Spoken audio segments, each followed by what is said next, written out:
அத்தை என்ன பண்ணுறீங்க? சாப்பாடு வேலை நடந்துட்டுருக்கு. இன்னைக்கு வந்து கார்த்தியாவுடைய அண்ணி சமைச்சிருக்காங்க. முட்டை குழம்பு, ஃப்ரெண்ட்ஸ் ஃப்ரை எல்லாமே செஞ்சுருக்குறாங்க. ஆமாம், அங்கே வந்து வீட்டில் வந்து சாப்பாடு மட்டன் குழம்பு, சிக்கன், காலையில் இட்லி தோசை சிக்கன் சாப்பிட்டா அன்னைக்குள்ள கார்த்தியா வீட்டில். இங்கே வந்து முட்டை குழம்பு எப்படி சொல்லுவேன், ஏன்னா அங்கே மட்டன் குழம்பு எல்லாமே ரெடியாக இருக்குது. அதனால் முட்டை குழம்பு வைக்க மதியத்துக்கு சாப்பிட்டுக்கலாம், சாயங்காலம் சாப்பிட்டுக்கலான்ட்டு ரெண்டு இதுலேயே வந்து கார்த்தியாவுடைய அண்ணி சூப்பராக சமைச்சிருக்காங்க. முட்டை பாருங்க, அவங்க வீட்டில் கார்த்தியாவுடைய அண்ணன் வீடு இருக்குது. சூப்பராக இருக்குது, வீடெல்லாம் அருமையாக இருக்குது. கிச்சன்லாம் அப்படி காட்டிட்டு வந்தாங்க, அருமையாக இருக்குது. புது வீடு தான் சூப்பராக இருக்குது. நாங்கள் முட்டை குழம்பு சாப்பிட போகிறோம், வாங்க எல்லாருமே சாப்பிடலாம். சொல்லுப்பா, பேசியா நல்லா இருக்கு. கிச்சன்லாம் குப்பமாக இருக்கு. சாப்பாடு சூப்பராக இருக்கியா? வாங்க உட்காருங்க.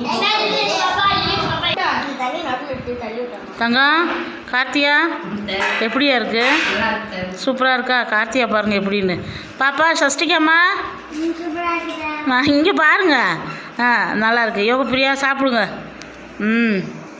என்னடா நல்லா குழம்பு சூப்பராக இருக்குது பாப்பா, அருமையாக இருக்குது. எனக்கு சாப்பாடு, இந்த மேடத்துக்கு வந்து இந்த சாப்பாடு.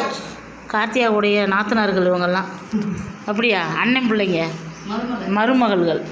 சரி சாப்பிடுங்க எல்லாருமே. வா சாப்பிட்டு இன்னும் ஸ்ரீவைக்கு போகணும். அங்கே அண்ணி வந்துருப்பாங்க, வந்து கொஞ்சம் பூவெல்லாம் வாங்கிட்டு இன்றைக்கி சாயந்தரம் வந்து எங்கள் கோயிலில் கும்மி பாட்டு அடிப்பாங்க. இன்னும் போய் என்னப்பா, ஆமாம் வில்லு பாட்டு, அதெல்லாம் போய் காமிக்கிறோம் உங்களுக்கு. சூப்பராக இருக்கும். நாங்கள் போயிட்டு வரோம். Bye friends, thank you.